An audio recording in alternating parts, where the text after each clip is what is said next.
Hello മച്ചമാരെ, welcome back to Mallu explainer. നിങ്ങൾ ദുൽഖർ സൽമാന്റെ ലക്കി ഭാസ്കർ എന്നൊരു മൂവി കണ്ടിട്ടുണ്ടോ? ഭയങ്കര ഹിറ്റായിരുന്നു. ഇന്ത്യൻ സ്റ്റോക്ക് മാർക്കറ്റിൽ ഒരുപാട് തിരിമറികളൊക്കെ നടത്തിയിട്ട് കോടികൾ സമ്പാദിക്കുന്ന ഒരു ചെറുപ്പക്കാരന്റെ കഥയാണത്. അതുപോലെ ഒരു കൊറിയൻ ലക്കി ഭാസ്കർ, അവന്റെ കഥയാണ് ഇന്ന് നമ്മൾ കേൾക്കാൻ പോകുന്നത്. ഒരുപാട് സ്വപ്നവുമായിട്ട് ഒരു വലിയ നഗരത്തിലേക്ക് നമ്മുടെ കഥാനായകനായിട്ടുള്ള ജോൺ ഫിലി വരികയാണ്. കുറച്ച് മാസം ആ ഒരു നഗരത്തിൽ വെച്ച് ജോലി ചെയ്തിട്ടും അവനെ കൊണ്ട് ഒന്നും ഉണ്ടാക്കാൻ കഴിഞ്ഞില്ല, തോൽവി മാത്രം. അങ്ങനെ ഒരു ദിവസം അവനൊരു അവസരം കിട്ടുകയാണ്. അവസരം എന്ന് പറഞ്ഞാൽ അത് ചില്ലറ അവസരമൊന്നുമല്ല, ദിവസങ്ങൾ കൊണ്ട് കോടീശ്വരനാവാനുള്ള ഒരു അവസരമാണ്. ഒരു സ്റ്റോക്ക് മാർക്കറ്റുമായി ബന്ധപ്പെട്ട ഒരു വലിയ തട്ടിപ്പ്, അതാണ് ജോൺ ഫിലി നടത്താൻ വേണ്ടി പോകുന്നത്. ആ ഓഫറുമായിട്ട് അവന്റെ അരികിലേക്ക് വന്ന ഒരാളുണ്ട്, ബെൻ ഹോക്കിൻസ്. അയാൾ എല്ലാവരും വിളിക്കുന്നത് ടിക്കറ്റ് എന്നാണ്. ആ ടിക്കറ്റുമായിട്ട് ജോൺ ഫിലി ഒരു ഡീൽ ഉണ്ടാക്കുകയാണ്. പക്ഷേ പിന്നീടാണ് ജോൺ ഫിലി അത് മനസ്സിലാക്കുന്നത്, ആ ഡീല് ഒരു ചെകുത്താനുമായിട്ടായിരുന്നു. അക്കൗണ്ടിൽ ഇങ്ങനെ പണം കുന്നുകൂടി സമ്പാദിക്കാൻ കഴിഞ്ഞെങ്കിലും അതിന്റെ പിന്നാലെ ഒരുപാട് പ്രശ്നങ്ങൾ അവനെ തേടി വരികയാണ്. പോരാത്തതിന് അവന്റെ കൂടെ ഉണ്ടായിരുന്ന 3 പേര് മരിക്കുന്നതോട് കൂടിയിട്ട് ജോൺ ഫിലി ആകെ തകർന്നു പോവാണ്. എങ്ങനെയെങ്കിലും ഈ പ്രശ്നത്തിൽ നിന്നും രക്ഷപ്പെടണം. അതിനുവേണ്ടിയുള്ള അവന്റെ പോരാട്ടമാണ് നമ്മൾ ഈ ഒരു കഥയിലൂടെ കേൾക്കാൻ പോകുന്നത്. എന്നാ പിന്നെ കൊറിയൻ ലക്കി ഭാസ്കറിന്റെ ഈ കഥയിലേക്ക് നമുക്ക് അങ്ങോട്ട് പോവുകയല്ലേ. So again welcome back to Mallu explainer.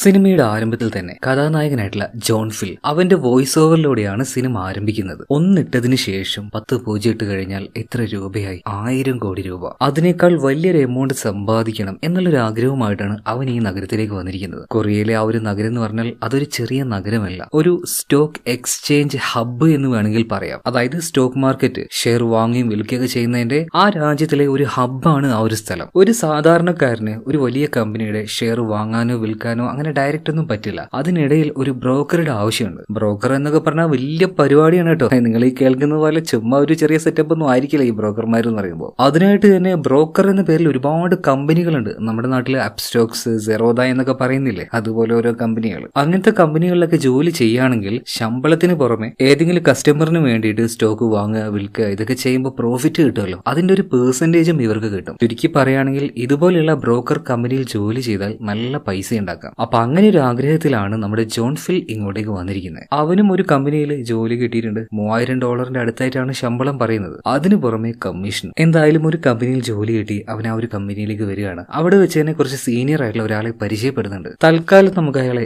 John's എന്ന് വിളിക്കാം. കമ്പനിയുടെ കാര്യങ്ങളൊക്കെ ഇപ്പൊ ജോൺസ് നമ്മുടെ ജോൺ ഫിലിന് പറഞ്ഞു കൊടുക്കുന്നുണ്ട്. അതുപോലെ ജോൺ ഫിലിന്റെ ഫാമിലിയെ പറ്റി ചോദിച്ച സമയത്ത് അവന്റെ അച്ഛനും അമ്മയൊക്കെ കർഷകരാണ്. അങ്ങനെ 9 മണിയായി. 9 മണി ആവാനായ സമയത്ത് ഇവരുടെ കമ്പനിയുടെ ബോസ് വന്നിട്ട് എല്ലാവരോടും പറയാണ്, 9 മണി മുതൽ 3 മണി വരെ നിങ്ങൾക്ക് സമയമുണ്ട്. നിങ്ങളുടെ എനർജി പരമാവധി ഉപയോഗിക്കുക, കസ്റ്റമേഴ്സിന് ലാഭം ഉണ്ടാക്കി കൊടുക്കുക, അതിന്റെ ഒരു വിഹിതം നിങ്ങൾ എടുക്കുക, നല്ലൊരു വിഹിതം ഞങ്ങൾ കൊടുക്കും. അങ്ങനെ നിങ്ങൾക്കും വളരാം ഞങ്ങൾക്കും വളരാം. അങ്ങനെ 9 മണിയായി. ഓരോ ആൾക്കാരും അവരുടെ ക്യാബിൽ പോയിട്ടിരിക്കുകയാണ്. ആ സമയത്തിന് പല ആൾക്കാർക്കും കോളുകൾ വരുന്നുണ്ട്.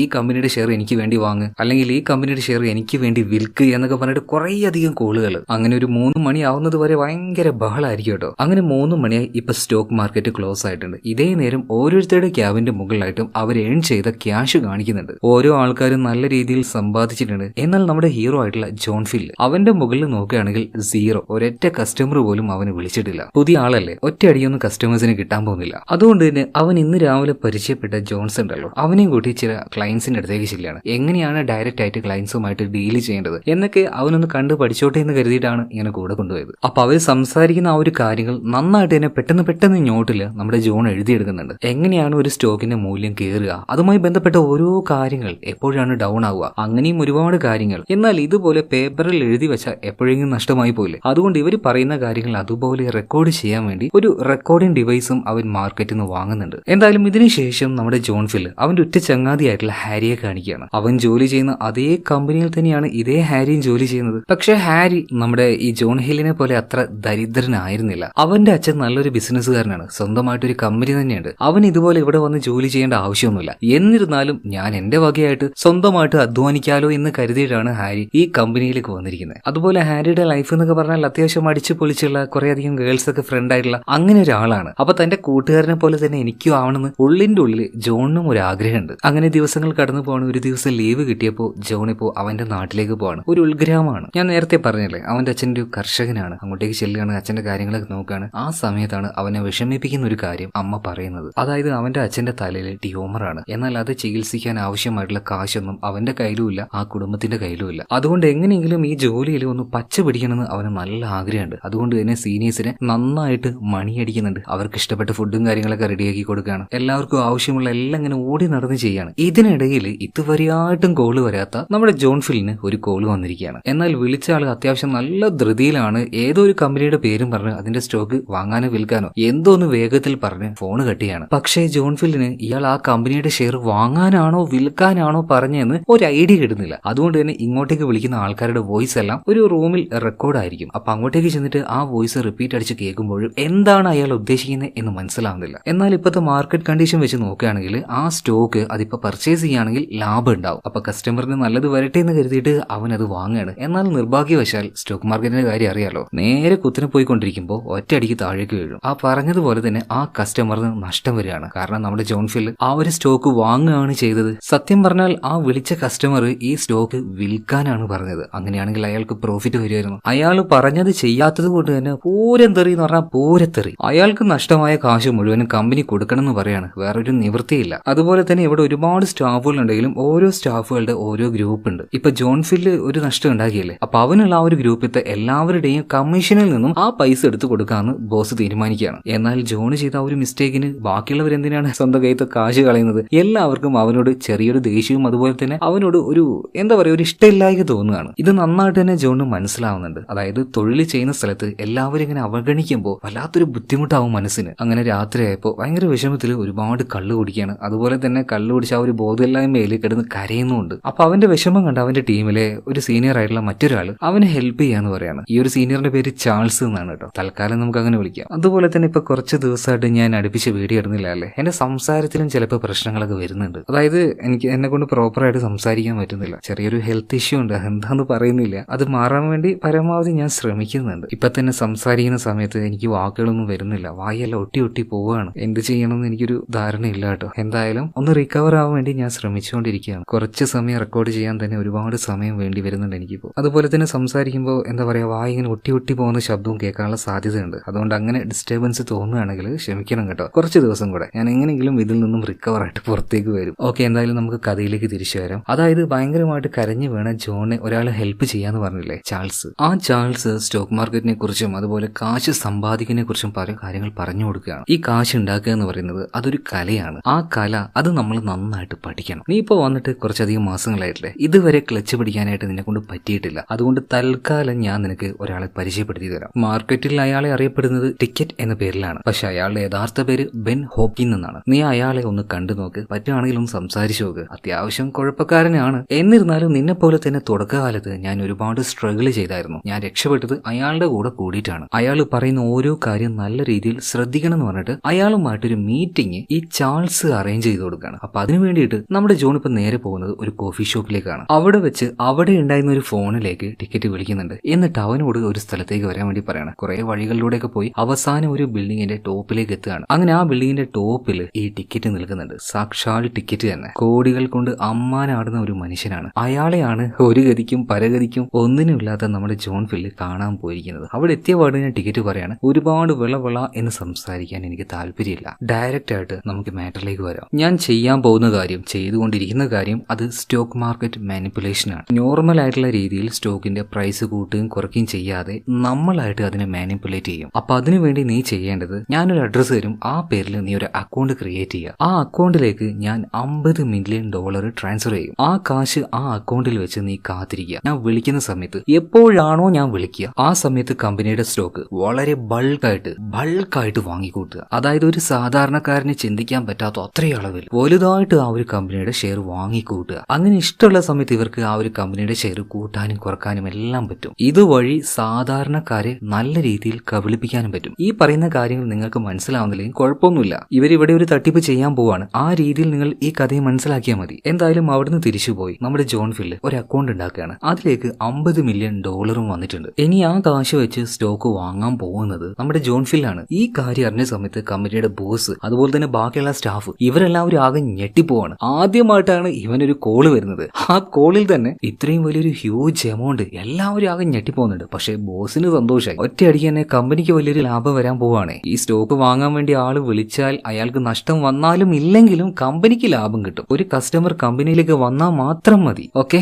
എന്തായാലും 9 മണിയായി. ഓരോരുത്തരും അവരുടെ ക്യാബിനിൽ പോയിരുന്നിട്ട് അവരുടെ കസ്റ്റമർ അറ്റൻഡ് ചെയ്ത് അവരെന്താണോ പറയുന്നത് അതുപോലെ ചെയ്തു കൊടുക്കുകയാണ്. ഇതേ നേരം തന്നെ ജോൺ ഫില്ലിനും ഒരു കോള് വരുന്നുണ്ട്. കോള് വരുന്നതെന്ന് പറയുന്നത് ടിക്കറ്റ് കൊടുത്ത ഒരു ഫോൺ ഉണ്ടല്ലോ, ആ ഫോണിലേക്കാണ് കോള് വരുന്നത്. അപ്പൊ ടിക്കറ്റ് ഒരു കാര്യം പറയുന്നുണ്ട്, ഞാൻ പറയുന്ന കമ്പനിയിലെ ഇത്രയും ഷെയർ നീ വാങ്ങി കൂട്ടിക്കുമെന്ന് ഒരു പ്രത്യേക കമ്പനിയുടെ പേര് പറഞ്ഞിട്ടുണ്ട്. എന്നാൽ ഈ പരിപാടി ചെയ്യുന്നതിന് മുന്നേ തന്നെ ടിക്കറ്റിന്റെ നിർദ്ദേശപ്രകാരം ആ കമ്പനിയിലെ ആള് ആ കമ്പനിയെ കുറിച്ച് നെഗറ്റീവ് ആയിട്ടുള്ള ന്യൂസ് മാർക്കറ്റിലേക്ക് ഇറക്കി വിട്ടു. അപ്പൊ എന്താ സംഭവിക്കുക? ആ മാർക്കറ്റിന്റെ സ്റ്റോക്ക് പ്രൈസ് ചെറുതായിട്ട് ഇടിയും. ചെറുതായിട്ട് നല്ല നന്നായിട്ട് ഇടിഞ്ഞു കേട്ടോ. ആ സമയത്താണ് ബൾക്കായിട്ട് ഈ സ്റ്റോക്ക് വാങ്ങാൻ വേണ്ടിയിട്ട് ടിക്കറ്റ് നമ്മുടെ ഈ ഒരു ജോൺ ഫിലിനോട് പറഞ്ഞതുപോലെ തന്നെ അവൻ മേടിച്ചു കൂട്ടുകയാണ്. എന്നാൽ ഇതൊരു ഫേക്ക് ന്യൂസ് ആയിരുന്നു എന്ന് മനസ്സിലാക്കുമ്പോൾ തന്നെ പതിയെ പതിയെ സ്റ്റോക്ക് വാല്യൂ കൂടാൻ തുടങ്ങും. ഒരു ബാഡ് ന്യൂസ് ക്രിയേറ്റ് ചെയ്ത് ചെറിയ അളവിൽ സ്റ്റോക്ക് വാങ്ങാനും പറ്റി. എന്നിട്ട് ആ ന്യൂസ് ഫേക്ക് ആണെന്ന് അറിഞ്ഞപ്പോൾ ആളുകൾ നല്ല വില കൊടുത്ത് വീണ്ടും ആ ഒരു സ്റ്റോക്ക് മേടിക്കാൻ തുടങ്ങുമ്പോൾ വലിയ ലാഭം കൊയ്യാണ് ആര്? ഈ ടിക്കറ്റ്. അങ്ങനെ രാത്രിയായിട്ട് ടിക്കറ്റിനെ കാണാൻ വീണ്ടും നമ്മുടെ ജോൺ ഫിലി ചെല്ലുകയാണ്. ടിക്കറ്റിന് ഭയങ്കരമായിട്ട് സന്തോഷമായിട്ടുണ്ട്. അയാൾ പറഞ്ഞതുപോലെ തന്നെ ജോൺ ഫിലി ചെയ്തതുകൊണ്ട് $20 ലക്ഷം ലാഭമായിട്ട് കിട്ടിയത്. അപ്പൊ അതിൽ നിന്നും $5 ലക്ഷം നമ്മുടെ ജോൺ ഫിലിന് കൊടുത്തിരിക്കുകയാണ്. ചെറിയ എമൗണ്ട് അല്ല, ഒറ്റ ദിവസം കൊണ്ടാണ് ഇത്രയും വലിയൊരു എമൗണ്ട് അവൻ ഉണ്ടാക്കിയിരിക്കുന്നത്. ഈ സ്റ്റോക്ക് മാർക്കറ്റിലെ ട്രാൻസാക്ഷനും കാര്യങ്ങളൊക്കെ നോക്കുന്ന ഒരു ഗവൺമെന്റ് സെക്ടർ ഉണ്ട്, FSS, ഫിനാൻഷ്യൽ സർവീസ് സെക്ടർ. അപ്പൊ അതിൽ വർക്ക് ചെയ്യുന്ന ആൾക്കാർ വരെ ഈ ഒരു കാര്യമെല്ലാം കണ്ട് അന്തം വിട്ടു പോയിട്ടുണ്ട്. പക്ഷെ ഇതൊരു ഫേക്ക് ആണ്, ഉടായ്പാണ് എന്ന് തെളിയിക്കാൻ മാത്രം ഒരു എവിഡൻസും അവരുടെ കയ്യിലില്ല. അതുകൊണ്ട് തന്നെ ഇതിനെതിരെ ഒരു ആക്ഷൻ എടുക്കാനും പറ്റില്ല. എന്തായാലും ഒരു ദിവസം കൊണ്ട് നമ്മുടെ ജോണിന് വലിയൊരു ലാഭം കിട്ടി. അതുപോലെ തന്നെ ആ കാശ് അവന്റെ കയ്യിൽ കൊടുക്കില്ല. പകരം അവന്റെ പേരിൽ ഒരു ബാങ്കിൽ ആ പൈസ നിക്ഷേപിച്ചിട്ടുണ്ടാവും. അവൻ എപ്പോ വേണമെങ്കിലും അത് പോയിട്ട് എടുക്കാം. പക്ഷെ ആ പൈസയിൽ നിന്ന് അവൻ ചെലവഴിക്കേണ്ട. എന്തെങ്കിലും ആവശ്യം നിനക്കുണ്ടെങ്കിൽ എന്നോട് പറഞ്ഞാൽ മതി, ഞാൻ മറ്റൊരാളുടെ പേരിൽ നിനക്ക് ആ സാധനങ്ങൾ മേടിച്ചു തരാന്ന് പറയാണ്. അതായത് ഒറ്റയടിക്ക് ഒരാളുടെ കയ്യിൽ പൈസ വരിക എന്ന് പറഞ്ഞാൽ ഗവൺമെന്റിന്റെ ഭാഗത്തു നിന്ന് അന്വേഷണവും കാര്യങ്ങളൊക്കെ ഉണ്ടാവും. അതുകൊണ്ടാണ് ഈ രീതിയിൽ ചെയ്യാൻ വേണ്ടിയിട്ട് ജോണിനോട് ഈ ഒരു ടിക്കറ്റ് പറയുന്നത്. അതുപോലെ എന്നെ എപ്പോൾ കാണണം അല്ലെങ്കിൽ വിളിക്കണം തോന്നിയാലും നേരെ കോഫി ഷോപ്പിലേക്ക് വരിക. അവിടെ ഒരു ഫോൺ ഉണ്ടാവും, അതൊന്ന് 413 വിളിക്കുക. പിന്നെ ഓരോ തവണ ഞാൻ തരുന്ന ഫോണും അത് അപ്പം കളയണമെന്ന് പറയണം. എന്തായാലും ടിക്കറ്റുമായിട്ടുള്ള അന്നത്തെ ആ ഒരു മീറ്റിംഗ് കഴിഞ്ഞ് ജോൺ ഫിൽ തിരിച്ചു പോകുന്ന സമയത്ത് ഭയങ്കര ഹാപ്പി ആയിരുന്നു. അതായത് അവന്റെ തിരിമറിയിലൂടെ കിട്ടിയ ഏകദേശം ഒരു $5-6 ലക്ഷം അതുപോലെ തന്നെ ഇന്ന് അവൻ ട്രേഡ് ചെയ്തില്ലേ, അപ്പൊ കമ്പനിയുടെ വകയുള്ള കമ്മീഷൻ അതും ഏകദേശം അത്രയും വലിയൊരു എമൗണ്ട് വരും. എന്തായാലും നമ്മുടെ മച്ചൻ അവന്റെ ലൈഫ് തന്നെ ഒന്ന് മാറ്റാൻ വേണ്ടി തീരുമാനിക്കാണ് കേട്ടോ. ഭയങ്കരമായിട്ട് സന്തോഷമാണ്. ഒരു അടിപൊളി ലക്ഷറിയസ് ആയിട്ടുള്ള ഒരു ഫ്ലാറ്റ് തന്നെ അവൻ മേടിക്കുന്നുണ്ട്. അതിനു പുറമെ പിന്നെ അവന്റെ ഗേൾ ഫ്രണ്ട്, അവളുടെ പേര് ജോൺ ആണ്. അപ്പൊ ജോയ് എല്ലാം കൂട്ടിയിട്ട് നല്ലൊരു 5 സ്റ്റാർ ഹോട്ടലിലേക്ക് പോയിട്ട് അവൾക്ക് നല്ല ഒന്നാം തരം ഒരു ഡിന്നർ തന്നെ അവൻ മേടിച്ചു കൊടുക്കുന്നുണ്ട്. പിന്നീട് ഫ്ലാറ്റ് മേടിച്ച കാര്യം പറയുന്നുണ്ട് കേട്ടോ. അപ്പൊ ഇത് കേട്ടപ്പോ ആ ഒരു ഗേൾ ഫ്രണ്ട് ചോദിക്കുകയാണ്, അല്ല നിനക്ക് എവിടെ നിന്ന് ഇത്രയും കാശ്? ബോണസ് ആയി കിട്ടിയാൽ പോലും ഇത്രയൊക്കെ കിട്ടാൻ വേണ്ടി 1-2 മാസം എടുക്കില്ലേ? ഈ സമയത്ത് ജോണ് പറയുന്നുണ്ട്, വെറുതെ എന്തിനാ ആവശ്യമില്ലാത്ത കാര്യങ്ങൾ ചോദിക്കുന്നത്? എന്തായാലും എനിക്ക് ഇത്രയും വലിയൊരു വളർച്ച ഉണ്ടായി. കൂടുതൽ ചോദ്യം ചോദിക്കാതെ അതിൽ സന്തോഷിക്കാൻ നോക്കുന്നു പറയാണ്. എന്തായാലും ഫുഡ് കഴിച്ചതിന് ശേഷം അവനൊന്ന് ടോയ്ലറ്റിലേക്ക് പോവാണ്. അവിടെ വെച്ച് അവൻ അപ്രതീക്ഷിതമായിട്ട് ഒരാളെ പരിചയപ്പെടുന്നുണ്ട്. ഓരോ കാര്യങ്ങളൊക്കെ സംസാരിക്കുകയാണ്. ഇയാൾ പറയാണ്, അല്ലടോ ഈ മാസം $1 ലക്ഷം സമ്പാദിക്കുന്ന ആൾക്കാർക്ക് പോലും ഏകദേശം ഈ $5 ലക്ഷം വാല്യൂ ഉള്ള അപ്പാർട്ട്മെന്റ് മേടിക്കാൻ കുറച്ച് കഷ്ടപ്പെടും. പക്ഷേ സാധാരണ ഒരു ജോലിക്കാരനായ നീ എങ്ങനെയാടാ ഇത് മേടിച്ചത്? ഇത് കേട്ടപ്പോൾ നമ്മുടെ ജോണ് ചെറുതായിട്ടൊന്ന് ഞെട്ടുകയാണ്. ഇതേ സമയത്തിന് ആ ആള് പറയാണ്, എന്റെ പോക്കറ്റിൽ ഒരു കാർഡ് ഉണ്ട്, എന്റെ കൈ നനഞ്ഞിരിക്കുകയാണ്, ആ കാർഡ് ഒന്ന് എടുക്കുമെന്ന് ചോദിക്കുകയാണ്. ഇപ്പൊ ജോണ് പോയിട്ട് ആ ഒരു കാർഡ് എടുക്കുന്നുണ്ട്. അപ്പൊ ആ ഒരു കാർഡിൽ ഒരു കാര്യം എഴുതിയിട്ടുണ്ട്. ഇയാൾ സാധാരണക്കാരനല്ല, ഗവൺമെന്റ് സ്റ്റാഫാണ്, ഒരു ഓഫീസറാണ്. അതും എവിടെ വർക്ക് ചെയ്യുന്ന ഓഫീസറാണെന്നറിയോ? ഫിനാൻഷ്യൽ സർവീസ് സെക്ടർ, അവിടെ വർക്ക് ചെയ്യുന്ന ആളാണ്. അതായത് സ്റ്റോക്ക് മാർക്കറ്റിൽ എന്തെങ്കിലും തിരിമറി നടക്കുകയാണെങ്കിൽ അതിനെക്കുറിച്ച് അന്വേഷിക്കാനും കണ്ടുപിടിക്കാനും നിയോഗിക്കപ്പെട്ട ഒരു ഓഫീസറാണ്. ഇത് കണ്ട പാടെ തന്നെ ജോൺ ആകെ ഞെട്ടിപ്പോവാണ്. പെട്ടെന്ന് തന്നെ കഫേയിലേക്ക് പോകുന്നുണ്ട്. അവിടുന്ന് ആ ഒരു ടിക്കറ്റിനെ വിളിക്കുന്നുണ്ട്. അയാൾ പറഞ്ഞതനുസരിച്ച് ഒരു തിയേറ്ററിൽ വെച്ച് രണ്ടുപേരും മീറ്റ് ചെയ്യാണ്. ടിക്കറ്റിനോട് നമ്മുടെ ജോൺ കാര്യങ്ങളൊക്കെ പറഞ്ഞ സമയത്ത് ടിക്കറ്റ് ആ ഒരു വിസിറ്റിംഗ് കാർഡ് ചോദിക്കുകയാണ്. ആ കാർഡ് കണ്ട സമയത്ത് തന്നെ, ഓ ഇവനാണോ? ഇവനെ കാര്യമാക്കൊന്നും വേണ്ട, നല്ലൊരു എമൗണ്ടിൽ നമ്മൾ ഇന്നൊരു ട്രേഡിംഗ് നടത്തിയില്ലേ, അപ്പൊ അതിലെന്തോ ഒരു സംശയം തോന്നിയിട്ട് അവൻ ചോദ്യം ചെയ്യാൻ വേണ്ടി വന്നതാണ്. അതുപോലെ തന്നെ നീ ഒരു കാര്യം മനസ്സിലാക്കണം, ഇങ്ങനെ ഒരു ട്രാൻസാക്ഷൻ നടന്നാൽ ആദ്യം ചോദ്യം ചെയ്യാൻ പോകുന്നത് ആ കമ്പനിയിൽ നെഗറ്റീവ് ന്യൂസ് ഉണ്ടാക്കിയ ആളുണ്ടല്ലോ, അവനെയായിരിക്കും. പക്ഷെ അവനിക്ക് നേരത്തെ തന്നെ കാശും കൊടുത്ത് അവൻ ഈ നാട്ടിൽ നിന്ന് തന്നെ ഞാൻ പറഞ്ഞയച്ചിട്ടുണ്ട്. അതുപോലെ തന്നെ രണ്ടാമത് വരിക ആ ട്രേഡ് ചെയ്യാൻ ഉപയോഗിച്ച അക്കൗണ്ട് ഓണർ ഉണ്ടല്ലോ, അയാളുടെ അടുത്തേക്കായിരിക്കും. അങ്ങനെ ഒരാളുണ്ട്, പക്ഷെ അതൊരു പിച്ചക്കാരനാണ്. അയാളെ തേടി കണ്ടുപിടിക്കാന്ന് പറഞ്ഞാലൊന്നും ഇയാൾക്ക് പറ്റില്ല. അതായത് ആ ഒരു ഓഫീസറുടെ പേര് സാം ക്വിൻ എന്നാണ്. അപ്പൊ സ്വാം ക്വിൻ ബാത്റൂമിൽ വെച്ച് പിന്നീട് വന്നത് നിന്റെ അടുത്തേക്കാണ്. കാരണം മറ്റു രണ്ടുപേരും പിടിക്കാൻ പറ്റാത്തതുകൊണ്ട് ആ ബാത്റൂമിൽ വെച്ച് നിന്നോട് കാര്യങ്ങൾ ചോദിക്കണമെങ്കിൽ അതിനർത്ഥം അവന്റെ കയ്യിൽ യാതൊരു തെളിവുമില്ല. തെളിവുണ്ടായിരുന്നെങ്കിൽ നിന്നെ അവിടെ വെച്ച് തന്നെ സ്റ്റേഷനിലേക്ക് കൊണ്ടുപോയത്. അതുകൊണ്ട് പേടിക്കാൻ നിൽക്കണ്ട, ധൈര്യമായിട്ട് തന്നെ മുന്നോട്ടേക്ക് പോ. ഞാൻ ആദ്യമേ ഒരു കാര്യം പറഞ്ഞായിരുന്നു, ധൈര്യം അതുപോലെ തന്നെ വിശ്വാസം, ഈ 2 കാര്യവും നമുക്ക് ആവശ്യമാണ്. ശരി, മറ്റൊരു ദിവസം നമുക്ക് മീറ്റ് ചെയ്യാന്ന് പറയാണ്. അങ്ങനെ കുറച്ച് ദിവസം കൂടെ കഴിഞ്ഞപ്പോൾ ടിക്കറ്റ് വീണ്ടും നമ്മുടെ ജോണിനെ വിളിപ്പിക്കുകയാണ് ഒരു കോഫി ഷോപ്പിലേക്ക്. കുറച്ച് നേരമായിട്ട് ടിക്കറ്റിനെ വെയിറ്റ് ചെയ്യാണ്. എന്നാൽ ടിക്കറ്റ് ഇതുവരെയായിട്ട് എത്തിയിട്ടില്ല. അതുകൊണ്ട് തന്നെ അവിടെ ഉണ്ടായിരുന്ന ഒരു ചെറുപ്പക്കാരനെ നമ്മുടെ ജോൺ ഫിൽ പരിചയപ്പെടുന്നുണ്ട്. അവന്റെ കയ്യിൽ നിന്ന് ലൈറ്റർ മേടിച്ച് സിഗരറ്റ് ഒക്കെ അവൻ കത്തിക്കുന്നുണ്ട് കേട്ടോ. തൽക്കാലം നമുക്ക് അവനെ അവനെ ജെയിംസ് എന്ന് വിളിക്കാം. അങ്ങനെ ഈ ജെയിംസും അതുപോലെ തന്നെ ജോൺ ഫിലും രണ്ടുപേരും അവിടെ സംസാരിച്ചുകൊണ്ടിരിക്കുകയാണ്. കുറച്ചു നേരം കഴിഞ്ഞപ്പോൾ ടിക്കറ്റ് അങ്ങോട്ടേക്ക് വന്നു. പിന്നീട് ജോണിനോട് ടിക്കറ്റ് പുതിയൊരു ഐഡിയയെ കുറിച്ച് പറയാണ് കേട്ടോ. എന്തോ ഒരു വലിയ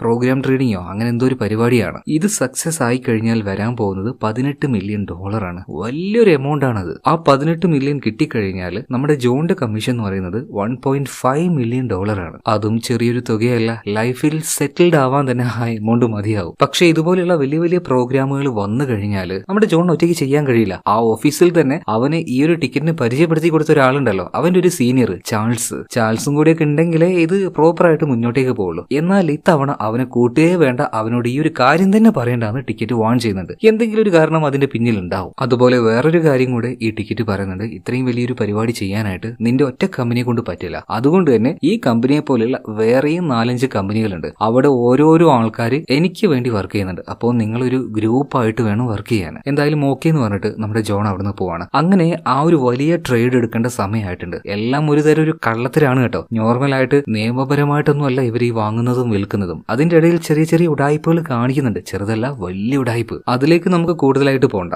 അവിടെ വലിയൊരു ഉടായ്പ് അവർ നടത്തുന്നുണ്ട് എന്ന് തൽക്കാലം നമുക്ക് മനസ്സിലാക്കിയാൽ മതി. സോ ഇങ്ങനെയുള്ള വലിയ വലിയ വർക്കുകൾ വരുന്ന സമയത്ത് അത് ചാൾസിനെയാണ് ഏൽപ്പിക്കാറ്. അതായത് ജോണിനെ ടിക്കറ്റിനെ പരിചയപ്പെടുത്തി കൊടുത്ത ആള്. എന്നാൽ ജോണ് പറയണ ഇത്തവണ ഞാൻ ഒറ്റയ്ക്ക് ചെയ്തോളാം എന്ന് പറഞ്ഞിട്ട് അവന് ഈ ഒരു ആളെ പരിചയപ്പെടുത്തിയ ചാൾസിനെ തന്നെ അവൻ പതിയെ ഒഴിവാക്കുകയാണ്. അങ്ങനെ ഒഴിവാക്കുന്ന സമയത്ത് എന്തായാലും ഉള്ളിൽ ഒരു അസൂയയും ദേഷ്യമൊക്കെ വരുമല്ലോ. വന്നു. പിന്നീട് അന്നത്തെ ആ ഒരു ദിവസം തുടങ്ങുകയാണ്. ഇവരുടെ ആ ഒരു വലിയ ട്രേഡിംഗ് ആരംഭിക്കാൻ തുടങ്ങുകയാണ്. പിന്നീട് ടിക്കറ്റ് പറഞ്ഞതുപോലെ തന്നെ വേറെയും കമ്പനിയിലുള്ള ആൾക്കാർ ഈ ഒരു വലിയ തട്ടിപ്പിനായിട്ട് കൂട്ടു നിൽക്കുന്നുണ്ട്. സോ അപ്പുറത്തുണ്ടായിരുന്ന മറ്റൊരു കമ്പനിയിലെ ആള്, അതായത് പാർക്ക് എന്നാണ് അവന്റെ പേര്. ഈ പാർക്കാണ് ജോണിനെ ടിക്കറ്റിന് പരിചയപ്പെടുത്തി കൊടുക്കില്ലേ ചാൾസ്. ഈ ചാൾസിനെ ടിക്കറ്റിന് പരിചയപ്പെടുത്തി കൊടുത്തത്. അപ്പൊ ചാൾസിനെക്കാളും സീനിയർ ആയിട്ടുള്ള ആളാണ് പാർക്ക്. എന്തായാലും ഇവർ 5 പേരടങ്ങുന്ന വ്യത്യസ്ത കമ്പനിയിലെ ഓരോ ആൾക്കാരും ചേർന്നിട്ട് ആ വലിയ ട്രേഡ് എടുക്കുകയാണ്. വലിയൊരു പ്രോഫിറ്റ് തന്നെ ഇവർക്ക് ഉണ്ടാക്കാൻ പറ്റി. അതായത് എന്താണ് ഇവിടെ നടക്കുന്നതെന്ന് വളരെ സിമ്പിൾ ആയിട്ട് ഞാൻ നിങ്ങൾക്ക് പറഞ്ഞുതരാം. ഇപ്പൊ നമ്മുടെ ഇന്ത്യൻ സ്റ്റോക്ക് മാർക്കറ്റ് ഒരുപാട് സ്റ്റോക്കുകളില്ലേ, റിലയൻസ്, ടാറ്റ, മഹേന്ദ്ര അങ്ങനെയൊക്കെ പറഞ്ഞിട്ട് അതിന്റെയൊക്കെ വാല്യൂ നോർമലായിട്ട് കൂടുകയും ചെയ്യും, നോർമലായിട്ട് താഴുകയും ചെയ്യും. അപ്പൊ അത് വാങ്ങേണ്ടവർക്ക് വാങ്ങാം, വിൽക്കേണ്ടവർക്ക് വിൽക്കാം. എന്നാൽ ഒരു ഫേക്ക് ന്യൂസ് ഉണ്ടാക്കി ഈ ഒരു സ്റ്റോക്കിന്റെ വാല്യൂ അതിനെ മാനിപ്പുലേറ്റ് ചെയ്ത് വളരെയധികം താഴ്ന്ന അവസ്ഥയിൽ അവർ ആ ഒരു സ്റ്റോക്കുകൾ വാങ്ങാൻ തുടങ്ങും. ഉദാഹരണത്തിന് പറയുകയാണെങ്കിൽ നമ്മുടെ നാട്ടിലൊരു വീടുണ്ട്, അത്യാവശ്യം നല്ല വിലയുള്ള വീടാണ്. എന്നാൽ അവിടെ പ്രേതബാധയുണ്ട്, അതുണ്ട്, ഇതുണ്ട് എന്നൊക്കെ പറഞ്ഞിട്ട് അതിന്റെ മാർക്കറ്റ് വാല്യൂ നന്നായിട്ട് അങ്ങ് കുറച്ചു. ആ കുറച്ച ആൾക്കാർ തന്നെ തുച്ഛമായ വിലയിൽ ആ ഒരു വീട് മേടിക്കുന്നു. പിന്നീട് കുറച്ചു കാലം കഴിയുമ്പോൾ ഇവിടെ പ്രശ്നമൊന്നുമില്ല എന്ന് പറഞ്ഞിട്ട് പഴയ വിലക്ക് തന്നെ വെക്കുന്നു. ആ പരിപാടിയാണ് ഒരു പരിധി വരെ ഇവരിവിടെ ചെയ്യുന്നത്. അങ്ങനെ അന്നത്തെ ട്രേഡും കഴിയാണ്. എന്നത്തെയും പോലെ തന്നെ നല്ല പ്രോഫിറ്റ് നമ്മുടെ ജോൺ ഉണ്ടാക്കിയിട്ടുണ്ട്. കമ്പനിയിലുള്ള എല്ലാവരും അവനെ ഭയങ്കരമായിട്ട് പ്രശംസിക്കുകയാണ് കേട്ടോ. അതുപോലെ തന്നെ ഇത്രയും ദിവസം അവന്റെ കൂട്ടുകാരനായിട്ടുള്ള ഹാരിയാണ് അവനെ പബ്ബിലേക്കും അവിടെ ഇവിടെയൊക്കെ കൊണ്ടുപോയത്. ഇനി മുതൽ നമ്മുടെ ജോൺ ഫില്ലാണ് അവനെ കൊണ്ടുപോകുന്നത്. അവന്റെ ചെലവ് മുഴുവനായിട്ടും ജോണിനെ എടുക്കാൻ. അതുപോലെ തന്നെ ജോണിന് ഒരു ഗേൾ ഫ്രണ്ട് ഉണ്ടല്ലോ ജോ, അവളോട് അധികം അങ്ങോട്ട് ബന്ധമൊന്നുമില്ല ഇപ്പോ. പകരം ഓഫീസിൽ സുന്ദരിയായിട്ടുള്ള മറ്റൊരു പെൺകുട്ടി ഉണ്ട്, അവളുടെ കൂടെയാണ് ജോണിന്റെ കറക്കൊക്കെ ഇപ്പോൾ. അങ്ങനെ എല്ലാ സെലിബ്രേഷനും കറക്കും എല്ലാം കഴിഞ്ഞ് അവൻ നേരെ ഫ്ലാറ്റിലേക്ക് വരുമ്പോൾ ഫ്ലാറ്റിന്റെ താഴെയായിട്ട് അല്ലെങ്കിൽ അതിന്റെ മുൻഭാഗത്തായിട്ട് അയാൾ വീണ്ടും അതാ നിൽക്കുന്നത്, ലോയർ ആയിട്ടുള്ള സാം ക്വിൻ. അതായത് ഫിനാൻഷ്യൽ സർവീസ് സെക്ടർ അവിടെ വർക്ക് ചെയ്യുന്ന ആള് തന്നെ. ഇയാൾ വിടാതെ നമ്മുടെ ജോണിന്റെ പിന്നാലെ കൂടിയിരിക്കുകയാണ്. അപ്പൊ ഇയാളൊന്ന് ഒഴിവാക്കാനായിട്ട് അവിടെയുള്ള സെക്യൂരിറ്റി ഗാർഡിനോട് എന്തിനാണ് അനാവശ്യമായിട്ട് ഓരോ ആൾക്കാർ ഇവിടെ നിർത്തിയിരിക്കുന്നത്, പിടിച്ച് പുറത്താക്കുന്നു പറയണം. ഇതേ നേരം തന്നെ സാം ക്വിന് പറയണം ആരും എന്നെ പിടിച്ച് പുറത്താക്കണ്ട, ഞാൻ പോയിക്കോളാം. അതിന് മുന്നേ ആയിട്ട് നമ്മുടെ ജോണിന് സാം ഒരു കവർ കൊടുക്കുന്നുണ്ട്. ആ കവർ ഇപ്പോൾ ജോണ് തുറന്നു നോക്കിയപ്പോൾ അവനെ പോലെയുള്ള കുറെ പേര് ആ കഫേയിലേക്ക് പോകുന്നുണ്ട്. അതിന്റെ ചിത്രം ആരും ഒരാൾ എടുത്തിട്ടുണ്ട്. ആ കൂട്ടത്തിൽ ജോണും ആ ഒരു കഫേയിലേക്ക് പോയിട്ട് വരുന്നതിന്റെ ചിത്രമുണ്ട്. സോ കണ്ട പാട് തന്നെ ജോൺ ആകെ പേടിച്ചു പോവാണ്. ടിക്കറ്റിനെ വീണ്ടും വിളിക്കുകയാണ്. ഇതുപോലെ ആ ഒരു ഓഫീസർ വന്ന് ഇതുപോലെ പിക്ചേഴ്സ് തന്നു എന്നുള്ള ആ ഒരു വിവരം പറയുന്നുണ്ട്. എന്നാൽ ഇതും വളരെ സില്ലി ആയിട്ട് തന്നെ ടിക്കറ്റ് എടുക്കുകയാണ്. നീ ഇങ്ങനെ പേടിക്കല്ലേ ജോണേ, നീ ഇങ്ങനെ പേടിച്ചാൽ തന്നെ നിന്റെ മുഖം കണ്ടാൽ അറിയാം നീ എന്തൊക്കെയോ തെറ്റ് ചെയ്യുന്നുണ്ട്. നീ ആദ്യം ഒരു കാര്യം ചെയ്യുക, അതായത് ഈ നാട്ടിന്റെ പുറത്തായിട്ട് മറ്റൊരു നാട്ടിലെ ഒരു ബാങ്കിലാണ് നമ്മുടെ ജോണിന്റെ എല്ലാ കാശും ഡെപ്പോസിറ്റ് ചെയ്ത് വെച്ചിരിക്കുന്നത്. അതായത് ഈ ഒരു ടിക്കറ്റ് ഇവൻ പിടിക്കപ്പെടാതിരിക്കാൻ നീ ആദ്യം അങ്ങോട്ടേക്ക് പോയിട്ട് നിന്റെ അക്കൗണ്ടിൽ ആ ഒരു ബാലൻസും ആ ഒരു കാശൊക്കെ ഒന്ന് കണ്ടിട്ട് വാന്ന് പറയണം. പറഞ്ഞതുപോലെ തന്നെ ജോൺ അങ്ങോട്ടേക്ക് ചെല്ലുകയാണ്. ബാങ്കുകാരോട് പറഞ്ഞിട്ട് അവന്റെ അക്കൗണ്ടിൽ കിടക്കുന്ന കാശ് മുഴുവനായിട്ടും കാണിച്ചു തരാൻ പറയാണ്. കെട്ടായിട്ട് കിടക്കുന്നുണ്ട്.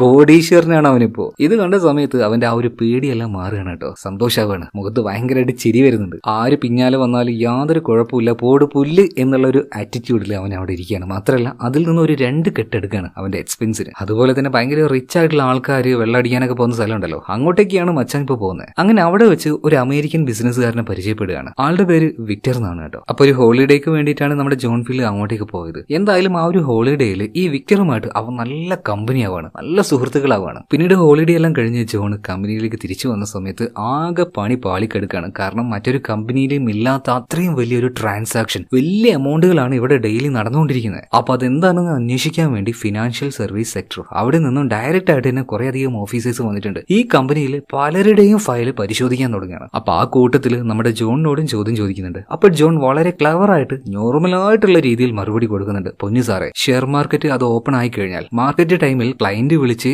ഏതെങ്കിലും സ്റ്റോക്ക് എന്നോട് വാങ്ങാൻ പറയും, ഞാനത് വാങ്ങിക്കും. അവര് പറയുമ്പോൾ ഞാനത് വിൽക്കും. ഇതിൽ ഞാൻ എന്ത് തെറ്റാ ചെയ്യുന്നത്? അവർ ആ ഒരു ട്രേഡിങ്ങിലൂടെ പ്രോഫിറ്റ് ഉണ്ടാക്കുന്നു, അതിന്റെ ചെറിയൊരു കമ്മീഷൻ എനിക്ക് കിട്ടുന്നു. ഇതിൽ കൂടുതലായിട്ടൊന്നും എനിക്ക് പറയാനുള്ള സാറേ എന്ന് പറയണം. ശരിയാണ്, നോർമലായിട്ട് നോക്കുമ്പോൾ നമ്മുടെ ജോൺ ഫില്ല് ഒന്നും ചെയ്യുന്നില്ല. നോർമലായിട്ടുള്ള ഇവിടെ ചെയ്യുന്ന കാര്യങ്ങൾ തന്നെയാണ് ചെയ്യുന്നത്. സോ അവിടെ വെച്ചിട്ട് ഈ ഫിനാൻഷ്യൽ സർവീസ് സെക്ടർ എന്ന് വന്ന ഓഫീസർമാർക്ക് ആർക്കും യാതൊരു എവിഡൻസും കിട്ടിയില്ല. അതുകൊണ്ട് എല്ലാവരും എളിഭ്യരായിട്ട് മടങ്ങി പോവാണ്. എന്നാൽ അതിനിടയിൽ നമ്മുടെ ജോണിനെ ടിക്കറ്റിന് പരിചയപ്പെടുത്തി കൊടുത്ത ചാൾസ് ഉണ്ടല്ലോ, ചാൾസിന്റെ ഫയലും അവന്റെ അക്കൗണ്ടൊക്കെ പരിശോധിച്ചപ്പോൾ ഈ ഓഫീസിൽ വർക്ക് ചെയ്യുന്ന മറ്റൊരു ലേഡിയുടെ അക്കൗണ്ടിലേക്ക് അനാവശ്യമായിട്ട് കുറെ ഫണ്ടൊക്കെ ഇവൻ ട്രാൻസ്ഫർ ചെയ്തിട്ടുണ്ട്. സോ അതെന്താണെന്ന് ചോദ്യം ചെയ്ത സമയത്ത് അവരുടെ ഇടയിൽ ഒരു അവിഹിത റിലേഷൻ ഉണ്ടായിരുന്നു. ഇതാകെ ആ ഓഫീസിലുള്ള എല്ലാവരും അറിയുന്നുണ്ട്. കൂടെ തന്നെ ഈ ചാൾസിന്റെ ഭാര്യ അറിയാണ് കേട്ടോ. നേരെ അവൾ ഓഫീസിലേക്ക് വരികയാണ്. ഭയങ്കരമായിട്ട് അവിടെ വെച്ച് അലമ്പുണ്ടാക്കുന്നുണ്ട്. ഒരു വിധത്തിലാണ് ചാൾസ് ഭാര്യ അവിടെ നിന്ന് പറഞ്ഞു വിടുന്നത്. ഇത് കണ്ട സമയത്ത് ബോസ് ഇപ്പോൾ ചാൾസിനെ വിളിപ്പിക്കുകയാണ്. എന്നിട്ട് പറയാണ്, ഇമാതിരി പരിപാടിയൊന്നും കമ്പനിയിൽ നടക്കില്ല.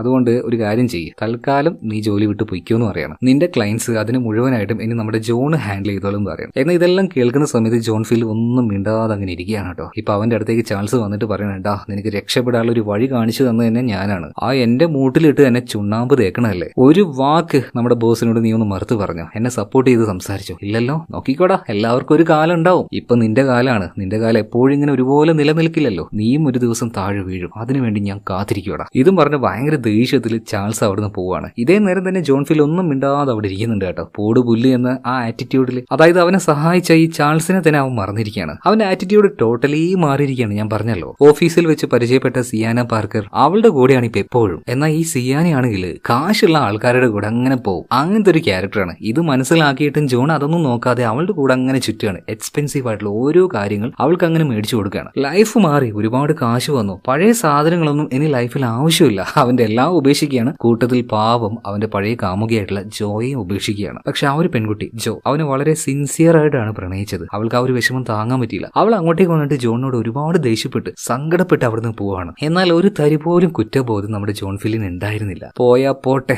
വേറെ ആളെ കിട്ടും എന്ന ആറ്റിറ്റ്യൂഡാണ്. കംപ്ലീറ്റ്ലി ഒരു പക്കാ വൃത്തിയായിട്ട സ്വഭാവം. അങ്ങനെ യാതൊരു കമ്മിറ്റ്മെന്റും ഇല്ലാതെ പൈസ കയ്യിൽ വന്നപ്പോ ആ ഒരു ആർഭാടത്തിൽ അങ്ങനെ ലൈഫ് മുന്നോട്ടേക്ക് പോവാണ്. ഭയങ്കര ഹാപ്പിയാണ് ലൈഫിൽ ഇപ്പോ. അങ്ങനെ ഇരിക്കും ഒരു ദിവസം അവന്റെ ഫോണിലേക്ക് ഒരു കോള് വരുന്നുണ്ട്. വിളിച്ച ആള് പറയുന്നത് ജെയിംസ് എന്നാണ്. എന്താ കാര്യം ചോദിച്ചപ്പോ, നിങ്ങൾക്ക് മറ്റേ ആ ഒരു ഓഫീസർ ഉണ്ടല്ലോ സാം ക്വിൻ, അദ്ദേഹത്തെ അറിയോ ചോദിച്ചപ്പോ പെട്ടെന്ന് തന്നെ ജോൺ പറയണ എനിക്ക് അറിയുന്നില്ല എന്നിട്ട് ഫോൺ കട്ടിയാണ്. എന്നാൽ പിറ്റേ ദിവസം രാവിലെ അറിയുന്നത് ജോണിനെ ഇന്നലെ രാത്രി വിളിച്ച ആ ഒരു ജെയിംസ് ഉണ്ടല്ലോ, അയാൾ മരണപ്പെട്ടു പോയി. അതുകൊണ്ട് തന്നെ നമ്മുടെ ജോൺ ഫിലിനെ പോലീസുകാർ സ്റ്റേഷനിലേക്ക് ചോദ്യം ചെയ്യാനായിട്ട് കൂട്ടിക്കൊണ്ടുവരികയാണ്. കാരണം ജെയിംസ് അവസാനമായിട്ട് വിളിച്ചത് ജോൺ ഫിലിനെയാണ്. ഇപ്പൊ ജോൺ ഫിൽ പറയാണ്, സാറേ നിങ്ങൾ എന്ത് വേണമെങ്കിൽ എന്നോട് ചോദിച്ചോ, പക്ഷെ ഒരു മറുപടി എനിക്കുള്ളൂ, എനിക്കറിയില്ല അത് ആരാണെന്ന്. അയാൾ എന്റെ ഫോണിലേക്ക് വിളിച്ചു എന്നതിന്റെ പേരിലാണ് നിങ്ങൾ എന്നെ ഇവിടെ പിടിച്ചു വെച്ചെങ്കിൽ യാതൊരു കാര്യമില്ല. പിന്നീട് മരിച്ചുപോയ ആ ആളുടെ ഫോട്ടോ നമ്മുടെ ജോൺ ഫിലിൽ നിന്ന് കാണിച്ചു കൊടുക്കുന്നുണ്ട് കേട്ടോ. ഫോട്ടോ കണ്ടപ്പോൾ ജോൺ ആകെ ഞെട്ടിപ്പോവാണ്. അതായത് അന്ന് കോഫി ഷോപ്പിലേക്ക് ജോൺ ടിക്കറ്റിനെ കാണാൻ വേണ്ടി പോയില്ലേ, അന്ന് അവിടെ വെച്ച് ഒരു ചെറുപ്പക്കാരനെ കണ്ടില്ലേ, ജെയിംസ്. അതേ ജെയിംസ് തന്നെയാണ് ഇന്നലെ രാത്രി അവനെ വിളിച്ചതും. അതേ ജെയിംസ് തന്നെയാണ് ഇന്നലെ രാത്രി മരണപ്പെട്ടു പോയതും. ഇത് കണ്ടപ്പോൾ ജോൺ ഒന്ന് ഷോക്കായി പോവാണ്. അതായത് എന്നെപ്പോലെ തന്നെ മറ്റൊരു കമ്പനിയിൽ വർക്ക് ചെയ്യുന്ന ആളാണ് ഈ ഒരു ജെയിംസ്. ഈ ജെയിംസും ടിക്കറ്റിന് വേണ്ടി ജോലി ചെയ്യുന്ന ഒരാളായിരിക്കില്ലേ. ഇന്നലെ രാത്രി അവൻ മരിച്ചിട്ടുണ്ടെങ്കിൽ ചിലപ്പോൾ നാളെ ഞാനായാലോ എന്നൊരു ഉൾഭയം അവന്റെ ഉള്ളിൽ ഭയങ്കരമായിട്ട് വന്നപ്പോ എന്തായാലും സ്റ്റേഷൻ വിട്ട് അവൻ പുറത്തേക്ക് വന്നപ്പോ അതേ ഓഫീസർ സാം ക്വിന് അവന് വീണ്ടും വന്ന് കാണുകയാണ്. അയാൾ സംസാരിക്കാൻ നിൽക്കുമ്പോൾ ഒന്നും മൈൻഡ് ആക്കാതെ നമ്മുടെ ജോൺ നടന്നു പോവാണ്. ഈ സമയത്ത് ജോണിനോട് സാം പറയുന്നുണ്ട്, ഇന്ന് മരിച്ചുപോയ ആ ഒരു ജെയിംസ് ഉണ്ടല്ലോ, അവനും നിന്നെ പോലെ തന്നെയാണ്. അതായത് നിങ്ങൾ എല്ലാവരും വർക്ക് ചെയ്യുന്നത് ആ ടിക്കറ്റിന് വേണ്ടിയിട്ടാണെന്ന് എനിക്ക് നന്നായിട്ട് അറിയാം. എന്ന എല്ലാ കാര്യവും എന്നോട് ഫോൺ വിളിച്ച് സംസാരിച്ച് സമ്മതിച്ച ആളാണ് ജെയിംസ്. എന്നെ കാണാൻ വേണ്ടി വരുന്നതിന്റെ കുറച്ച് മുന്നേ അവൻ മരിക്കണമെങ്കിൽ അതിന്റെ പിന്നിൽ ആരായിരിക്കും? ജോൺ ഫില്ലെ, നീയും സൂക്ഷിച്ചോ, ജെയിംസിന് വന്ന അതേ അവസ്ഥ തന്നെ നിനക്കും വരും. ഇത് കേൾക്കുമ്പോൾ ജോണിന്റെ ഉള്ളിൽ ഭയങ്കരമായിട്ട് പേടി വരുന്നുണ്ട്. എന്നാലും സാം ക്വിൻ പറയുന്ന കാര്യങ്ങളൊന്നും കേൾക്കാതെ അവൻ നേരെ ഫ്ലാറ്റിലേക്ക് പോവാണ്. പിന്നീട് അന്ന് ഈ സാം ക്വിന് അവന് കുറച്ച് ഫോട്ടോസ് കൊടുത്തായിരുന്നല്ലോ, ആ കഫേയിലേക്ക് പോയി വരുന്ന ആൾക്കാരുടെ ഫോട്ടോ. ആ കൂട്ടത്തിൽ ഈ മരിച്ചുപോയ ജെയിംസ് ഉണ്ട്. അതോടെ ജോണിന് മനസ്സിലായി ഈ മരിച്ചുപോയ ജെയിംസും ടിക്കറ്റിന് വേണ്ടി ജോലി ചെയ്യുന്ന ഒരാളായിരുന്നു. എന്തായാലും ഉള്ളിൽ ഇപ്പൊ ഭയങ്കരമായിട്ട് പേടി കയറി കൂടാൻ തുടങ്ങിയിട്ടുണ്ട്. അതുപോലെ തന്നെ ഈ ടിക്കറ്റിന് വേണ്ടി ജോൺ ഫിൽ ഈ കമ്പനിയിൽ വർക്ക് ചെയ്യുന്നത് പോലെ മറ്റൊരു കമ്പനിയിൽ വർക്ക് ചെയ്യുന്ന ഒരാളുണ്ട്, പാർക്ക്. നമ്മൾ നേരത്തെ കണ്ടതാണല്ലോ. ആ പാർക്കിനെ കണ്ടൊന്ന് സംസാരിച്ചാലോ ഇന്നിപ്പോ നമ്മുടെ ജോൺ തീരുമാനിക്കുകയാണ്. എന്നാൽ ഈ പാർക്കിന്റെ അടുത്തേക്ക് ജോൺ എത്തുന്നതിന് മുന്നേ തന്നെ ഓഫീസറായിട്ടുള്ള സാം ക്വിൻ വന്നിട്ട് കാര്യങ്ങൾ പറയാണ്.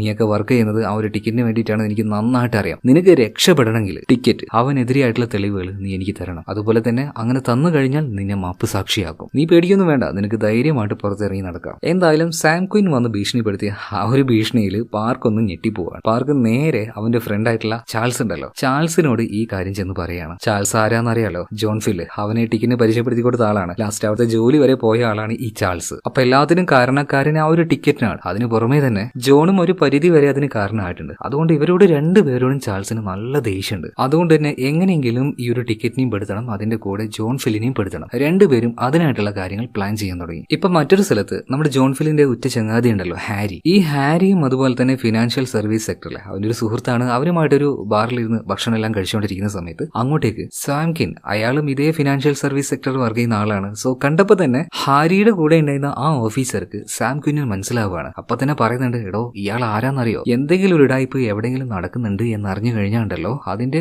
ഈ മുക്കും മൂലയും പരിശോധിച്ച് അതിന്റെ പിന്നിലുള്ള എല്ലാ കാര്യങ്ങളും ഇയാൾ കണ്ടുപിടിക്കും. അങ്ങനത്തെ ഒരു വാശിയാണ് ഇയാൾക്ക്. ഇത് കണ്ടപ്പോ ഹാരിക്കും ആളെ മനസ്സിലായി. ഇതേ ആളുടെ നിർദ്ദേശപ്രകാരമാണ് ഇവരുടെ കമ്പനിയിലും റെയ്ഡ് നടന്നത്. അതുപോലെ തന്നെ അവന്റെ സുഹൃത്തായിട്ടുള്ള ജോൺ ഫിൽ അവന് വലിയ എമൗണ്ടിൽ ട്രേഡ് ചെയ്യുന്നുണ്ട്. അപ്പൊ എന്തൊക്കെയോ ഇതിന്റെ പിന്നിൽ ഒരു പ്രശ്നമുണ്ട് എന്ന് ഹാരിക്ക് മനസ്സിലായി. ഇതേ നേരം തന്നെ പാർക്കും അതുപോലെ തന്നെ ഓഫീസിൽ നിന്ന് പുറത്തായ ചാൾസും കൂടെ എന്തോ ഒരു എവിഡൻസ് കൊണ്ടുപോയിട്ട് ഈ സാം ക്വീനിന് കൊടുക്കുകയാണ്. ഇത് വെച്ച് ടിക്കറ്റിനെയും അതുപോലെ തന്നെ ജോൺ ഫില്ലിനെയും പെടുത്താൻ പറ്റും. എന്നാൽ ഈ കാര്യമൊന്നും അറിയാതെ പിറ്റേ ദിവസം രാവിലെ ഇതേ പാർക്കിനെ കാണാൻ വേണ്ടി അവന്റെ ഓഫീസിലേക്ക് ജോണി ചെല്ലുകയാണ്. എന്നാൽ അവിടെ പാർക്ക് ഉണ്ടായിരുന്നില്ല. ഇത്രയും റിസ്ക് എടുത്ത് ഇങ്ങോട്ടേക്ക് വന്നിട്ടും അവനെ കാണാൻ പറ്റിയില്ലല്ലോ. ആ ഒരു വിഷമത്തിൽ ജോൺ പുറത്തേക്ക് ഇറങ്ങിയപ്പോൾ പെട്ടെന്ന് ബിൽഡിങ്ങിന്റെ മുകളിൽ നിന്നും ഒരാൾ താഴേക്ക് വീഴാണ്, ഒരു കാറിന്റെ മുകളിലേക്ക്. സ്പോട്ടിൽ തന്നെ വീണ ആള് മരിച്ചു പോകുന്നുണ്ട്. ആ വീണ ആള് അത് മറ്റാരുമല്ല, പാർക്കായിരുന്നു. ഇതേ നേരം തന്നെ അവിടുന്ന് ഒരു ഹെൽമെറ്റ് ഇട്ട ആള് പോകുന്നതും നമ്മുടെ ജോൺ കാണുന്നുണ്ട്. അവനാകെ ഞെട്ടിപ്പോയി. വേഗം തന്നെ അവന്റെ ഓഫീസിലേക്ക് തിരിച്ചു വരികയാണ്. വന്ന് നോക്കുമ്പോൾ അവിടെ 2 കവറുണ്ട്. ഒരു കവറിൽ പാർക്ക് മുകളിൽ നിന്ന് താഴേക്ക് വീണ് മരിച്ച ആ ഒരു വിഷ്വലുണ്ടല്ലോ, അതിന്റെ ആ ഒരു ഫോട്ടോ. അതുപോലെ തന്നെ രണ്ടാമത്തെ കവറിൽ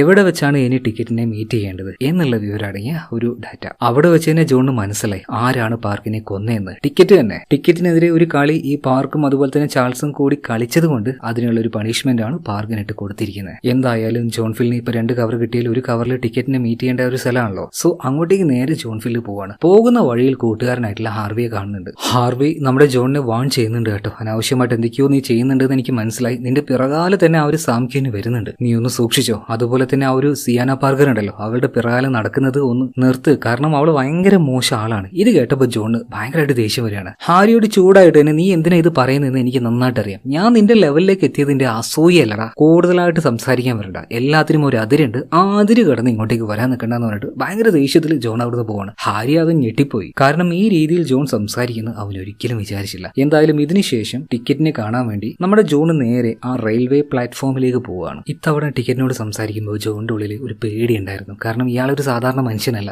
എന്തും ചെയ്യും. അതുപോലെ തന്നെ ഇനി അവർ അടുത്തതായിട്ട് ചെയ്യാൻ പോകുന്നത് കുറച്ചുകൂടി വലിയ പരിപാടിയാണ്. $20 മില്യൺ ചിലപ്പോൾ ലാഭമായിട്ട് കിട്ടാനുള്ള സാധ്യതയുണ്ട്. അതിന്റെ ഷെയർ ആയിട്ട് $5 മില്യൺ ആണ് ജോൺ ഫില്ലിന് കിട്ടാൻ പോകുന്നത്. ഒരു എന്ന് പറഞ്ഞാൽ വലിയ തുകയാണ്. എന്നാൽ ഇത് കേൾക്കുമ്പോൾ അവന്റെ ഉള്ളിൽ സന്തോഷമല്ല, ഒരു പേടിയാണ് ഇത്തവണ വന്നത്. അപ്പൊ ജോണി ചോദിക്കുന്ന ടിക്കറ്റ്, നിങ്ങൾ ഇതുപോലെ ഒരുപാട് സമ്പാദിച്ചില്ലേ, ഇനിയെങ്കിലും നിർത്തിക്കൂടെ എന്ന് മാന്യമായിട്ട് ചോദിക്കുകയാണ്. അപ്പൊ ടിക്കറ്റ് പറയുന്നുണ്ട്, മോനെ ഇതൊരു ലഹരിയാണ്, എത്ര ഉണ്ടാക്കിയാലും കിട്ടിയാലും മതിയാവാത്തൊരു ലഹരി. അതുകൊണ്ട് ഞാൻ പറയുന്നത് പോലെ കേൾക്ക്, നിനക്കും കാശുണ്ടാക്കാം എനിക്കും കാശുണ്ടാക്കാം. എന്തായാലും ഇത്തവണയും ടിക്കറ്റ് ഏൽപ്പിച്ച ഒരു ജോലി ചെയ്യാന്ന് ജോണ് സമ്മതിച്ച് തിരിച്ചു പോവാണ്. ഇതേ നേരം തന്നെ ജോണിപ്പോ ആ ഒരു സിയാന പാർക്കറുമായിട്ട് ഒരു റിലേഷനിലുണ്ടല്ലോ, അവളുടെ അടുത്ത് പോയിട്ട് സ്വാം കിങ് ചില കാര്യങ്ങൾ സംസാരിക്കുന്നുണ്ട്. അവളെ നന്നായിട്ടൊന്ന് ഭീഷണിപ്പെടുത്തുകയാണ്. പല ആൾക്കാരുമായിട്ട് അവർക്ക് റിലേഷൻ ഉണ്ടല്ലോ, അവരെല്ലാം ബ്ലാക്ക്മെയിൽ ചെയ്ത് ഒരു ഇച്ചിരി കാശ് അവളുടെ അക്കൗണ്ടിലേക്ക് എടുത്തിട്ടുണ്ട്. അപ്പൊ അതിന്റെ പേരിൽ അവളുടെ പേരിൽ കേസ് എടുക്കാം എന്ന് പറഞ്ഞ് ഭീഷണിപ്പെടുത്തി അവളെ കൊണ്ടൊരു കാര്യം ചെയ്യിപ്പിക്കുകയാണ്. ആര്? ഈ സാം കിങ്. അതായത് സിയാന പാർക്കറുടെ കയ്യിൽ ഒരു പെൻഡ്രൈവ് കൊടുത്ത് ആ പെൻഡ്രൈവ് നമ്മുടെ ജോൺ ഫിൽ ഉണ്ടല്ലോ അവന്റെ കമ്പ്യൂട്ടറിൽ കുത്താൻ ഏൽപ്പിക്കുകയാണ്. അങ്ങനെ പിറ്റേ ദിവസമായി ടിക്കറ്റ് പറഞ്ഞതുപോലെ തന്നെ ഒരു കമ്പനി അതിന്റെ ആ ഒരു സ്റ്റോക്ക് വാങ്ങാൻ വേണ്ടിയിട്ട് ജോൺ കമ്പ്യൂട്ടറിലേക്ക് നോക്കി അങ്ങനെ നിൽക്കുകയാണ്. ആ സ്റ്റോക്കിന്റെ പ്രൈസ് താവണല്ലോ. ആ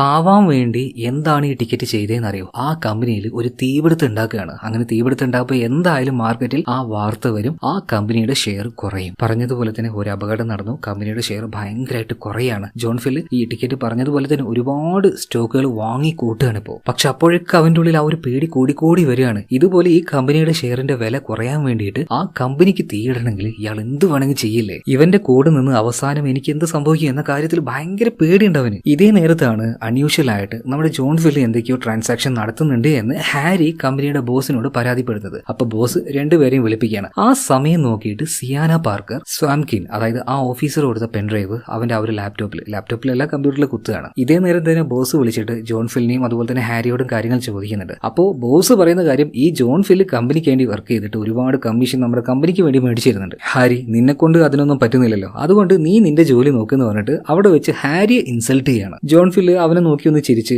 ജോണിന്റെ ക്യാബിനിലേക്ക് തന്നെ പോവാണ്. ഇതേ നേരം തന്നെ ഒരു ട്രാഫിക് ജാമിൽ കാണിക്കുകയാണ്. അവിടെ ഒരു കാറിൽ ഭയങ്കര ടെൻഷനിൽ ചാൾസ് ഇരിക്കുന്നുണ്ട്. അതായത് ചാൾസും അതുപോലെ തന്നെ പാർക്കും കൂടിയിട്ടാണ് ടിക്കറ്റിനെതിരെ തെളിവുകൾ ഉണ്ടാക്കാൻ നടന്നത്. അതിൽ ആ ഒരു പാർക്ക് മരണപ്പെട്ടു. ചാൾസ് ഇപ്പോഴും ജീവനോടെ ഉണ്ട്. അവന്റെ ഉള്ളിൽ നല്ലൊരു പേടിയുണ്ട് കേട്ടോ. എന്നാൽ ആ ട്രാഫിക് ജാമിലേക്ക് ഇപ്പൊ ഒരു കാർ വന്ന് നിൽക്കുകയാണ്. അതിന്റെ ഉള്ളിൽ ടിക്കറ്റ് ഉണ്ട്. ഇപ്പൊ ചാൾസിനെ നോക്കി ടിക്കറ്റ് ഒരു ചിരി ചിരിക്കുകയാണ്. ആ ചിരി കൊലച്ചിരിയാണെന്ന് ചാൾസിന് അപ്പൊ തന്നെ മനസ്സിലായി. അധികം വൈകാതെ ഒരു ട്രക്ക് വന്ന് അവന്റെ ആ ഒരു കാറിൽ ഒരേറ്റ ഇടിയാണ്. എന്ത് സംഭവിച്ചു എന്ന് ഞാൻ പറയണ്ടല്ലോ, ബ്രൂട്ടലായിട്ട് മരണപ്പെടുകയാണ്. ഇതേ നേരം തന്നെ ആ ഒരു സ്റ്റോക്ക് മാർക്കറ്റിന്റെ ടൈമിംഗ് എല്ലാം കഴിഞ്ഞ് ഈ ടിക്കറ്റ് പറഞ്ഞതുപോലെ ജോൺ ഫിൽ കുറെ സ്റ്റോക്ക് വാങ്ങി കൂട്ടി പിന്നെ അത് വിറ്റ് വലിയ പ്രോഫിറ്റ് ഉണ്ടാക്കി കഴിഞ്ഞു. എന്നാൽ ആ ടൈം കഴിഞ്ഞപ്പോൾ ജോൺ ഫില്ലിന്റെ ഫോണിലേക്ക് ഒരു കോള് വരികയാണ്. വിളിച്ച ആള് പറയുന്നത്, എടാ ജോൺ ഫില്ലേ, നീ എത്ര കാലമായി ടിക്കറ്റിന്റെ കീഴിൽ ജോലി ചെയ്യുന്നു?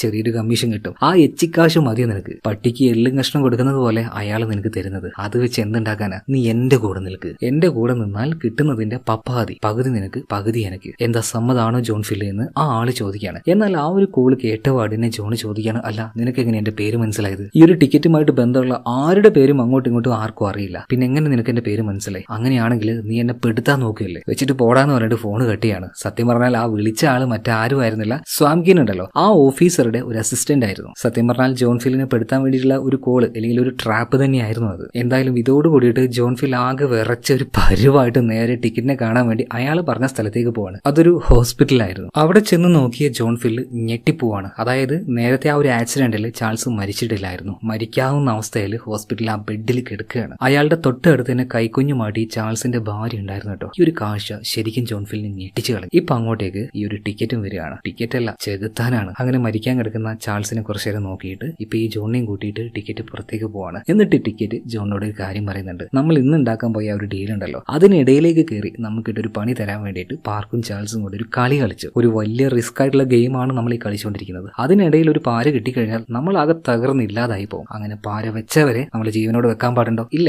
ആ പാർക്കിനെയും ചാൾസിനെയും ഞാൻ തന്നെയാ ഈ കൊലത്തിലാക്കിയിട്ട്. പിന്നെ മുന്നേ ഒരു ജെയിംസ് അവൻ മരിച്ചുപോയില്ലേ, അവനെയും കൊന്നത് ഞാൻ തന്നെയാ. അവനും എനിക്കിട്ടൊരു പണി തരാൻ നോക്കി. എന്തായാലും ഇതെല്ലാം വിട്ടേക്ക്, നമുക്ക് ഇനിയും പുതിയ പരിപാടികൾ ഒരുപാട് വരാണ്ട്. നീ അതിലേക്ക് മാത്രം ശ്രദ്ധ കൊടുത്താൽ മതി. എന്നാൽ ശരി, ഞാൻ വിളിക്കാം, നീ കാത്തിരുന്നാൽ മതി എന്ന് പറഞ്ഞിട്ട് ടിക്കറ്റ് അവിടുന്ന് പോവുകയാണ്. ശരിക്കും ആ ഒരു സമയത്ത് ജോൺ ഫിൽ ഇങ്ങനെ വിറച്ച് നിൽക്കുകയായിരുന്നു. കാരണം ഇത്രയും ദിവസം അവൻ ഡീൽ ചെയ്തത് ഒരു ചെകുത്താനുമായിട്ടാണ്. ദിസ് ഡീൽ വിത്ത് ഡെവിൽ എന്നൊക്കെ പറയില്ല, അതുപോലെ ആ ചുഴിയിലേക്ക് അവൻ പെട്ടുപോയി. അതൊന്നും ഇനി പുറത്തേക്ക് കടക്കാൻ പറ്റില്ല. പുറത്തേക്ക് വന്നു കഴിഞ്ഞാൽ ടിക്കറ്റ് അവനെ കൊന്നാളെ. ഇനിയിപ്പോ ടിക്കറ്റിന്റെ കൂടെ തന്നെ ഇങ്ങനെ നിൽക്കുകയാണെങ്കിൽ അധികം വൈകാതെ പോലീസ് അവനെ പൊക്കുകയും ചെയ്യും. എന്ത് ചെയ്യണം എന്നറിയാതെ ആകെ ഒരു ആശയക്കുഴപ്പത്തിലാണ്. അധികം വൈകാതെ ഇനി എന്താണ് അടുത്തത് ചെയ്യാൻ പോകുന്നത് എന്നുള്ള കാര്യം ടിക്കറ്റ് ഇപ്പോൾ ജോൺ ഫിലിനെ വിളിച്ച് പറഞ്ഞു കൊടുക്കുകയാണ്. അതായത് ഒരു കമ്പനിയെ മുഴുവനായിട്ടും ഇവരിനി വിഴുങ്ങാൻ പോവുകയാണ്. ആ കമ്പനി ഏതാണെന്ന് കേട്ടപ്പോൾ ജോൺ ആകെ ഞെട്ടിപ്പോയി. അവന്റെ കൂട്ടുകാരനായിട്ടുള്ള ഹാരി ഉണ്ടല്ലോ, അവന്റെ അച്ഛനൊരു ബിസിനസ് ഉണ്ടായിരുന്നു, വോങ് സാങ് എന്ന് പറഞ്ഞിട്ടൊരു കമ്പനി. ആ കമ്പനി ഇപ്പോൾ അത്യാവശ്യം പൊട്ടിയ നിലയിലാണ്. അപ്പൊ പിന്നെയും ബാഡ് ന്യൂസ് ഉണ്ടാക്കി അതിന്റെ ആ ഒരു സ്റ്റോക്ക് പ്രൈസ് ഒരുപാട് താത്തിയിട്ട് അതെല്ലാം മുഴുവനായിട്ട് മേടിച്ച് ആ ഒരു കമ്പനിയെ തന്നെ വിഴുങ്ങാനാണ് ടിക്കറ്റിന്റെ പദ്ധതി. അതിനുശേഷം ചില മാറ്റങ്ങളൊക്കെ വരുത്തി കമ്പനിയെ നന്നാക്കിയിട്ട് നല്ല വിലയിൽ വിൽക്കാനാണ് ഇനി ഇവരുടെ പദ്ധതി. പക്ഷേ ഈ കാര്യം ചെയ്യുന്ന സമയത്ത് ജോണിന്റെ കൈയും കാലൊക്കെ വിറക്കുന്നുണ്ടായിരുന്നു കേട്ടോ. സ്വന്തം കൂട്ടുകാരനെയല്ലേ ഈ ചതിക്കാൻ പോകുന്നത്. അങ്ങനെ ആ ഒരു വിഷമത്തിൽ നിൽക്കുമ്പോൾ തന്നെ ഈ സാംക്യുന്റെ നേതൃത്വത്തിൽ ഒരു ടീം അങ്ങോട്ടേക്ക് വന്ന് അവനെ അറസ്റ്റ് ചെയ്യാണ്. കാരണം ഇപ്പൊ ജോൺ ഫിലിനെതിരായിട്ടുള്ള തെളിവുകൾ കിട്ടിയിട്ടുണ്ട്. അവൻ എപ്പോഴും കൂടെ കൊണ്ടുവരുന്ന ആ ഒരു പെണ്ണുണ്ടല്ലോ, സിയാന പാർക്കർ, അവൾ ആ ഒരു പെൻഡ്രൈവ് അവന്റെ സിസ്റ്റത്തിൽ കുത്തിയതോട് കൂടിയിട്ട് അതിലെല്ലാ വിവരവും പെൻഡ്രൈവിലേക്ക് വന്നല്ലോ. ആ തെളിവിന്റെ ബേസിലാണ് ജോൺ ഫിലിനെ ഇപ്പൊ അറസ്റ്റ് ചെയ്ത് ജയിലിലേക്ക് കൊണ്ടുപോയിരിക്കുന്നത്. അവിടെ വെച്ച് ജോണിനോട് നേരിട്ട് സാംക്യുൻ സംസാരിക്കുകയാണ്. ജോണെ, എനിക്ക് നിന്നെ വേണ്ട, എനിക്ക് അവനെ കിട്ടിയാൽ മതി. ടിക്കറ്റിനെ അവനെ പിടിക്കാനുള്ള ആ ഒരു തെളിവ് എങ്ങനെയെങ്കിലും നീ എനിക്ക് ആക്കി തരണം. നീ ഒരു കാര്യം മനസ്സിലാക്കുക, അവന്റെ കൂടെ നിന്ന 3 ആൾക്കാരെയാണ് നിലവിൽ അവൻ കൊന്നിരിക്കുന്നത്. ഈ ഒരു ഗവൺമെന്റിന്, ഈ രാജ്യത്തിന് എത്ര വലിയ നഷ്ടമാണ് അവൻ വരുത്തുന്നതെന്ന് അറിയോ? എത്രത്തോളം പാവപ്പെട്ട ആൾക്കാരുടെ പൈസയാണ് അവൻ ഇതുപോലെ ഉടായ്പ് കളിച്ചുകൊണ്ട് അവന്റെ കയ്യിലേക്ക് എത്തിക്കുന്നത്. നിനക്കൊരു മനസാക്ഷിയും തോന്നില്ലേ? അതുപോലെ നിന്നെ പെടുത്തിയത് മറ്റാരുമല്ല, നിന്റെ കൂടെ നടക്കുന്ന ആ ഒരു പെണ്ണുണ്ടല്ലോ, സിയാന പാർക്കർ, അവള് തന്നെയാ. അതുകൊണ്ടൊരു കാര്യം മനസ്സിലാക്കിക്കോ, നീ ഇപ്പൊ ജീവിക്കുന്നത് ഒരു കുമിളക്കുള്ളിലാണ്. എപ്പോ വേണമെങ്കിലും ആ ഒരു കുമിള പൊട്ട. അതിന് മുന്നേ ആയിട്ട് അവനെതിരെയായിട്ട് തെളിവുകൾ നീ എനിക്ക് തരികയാണെങ്കിൽ നിന്നെ മാപ്പുസാക്ഷിയാക്കും. നിനക്ക്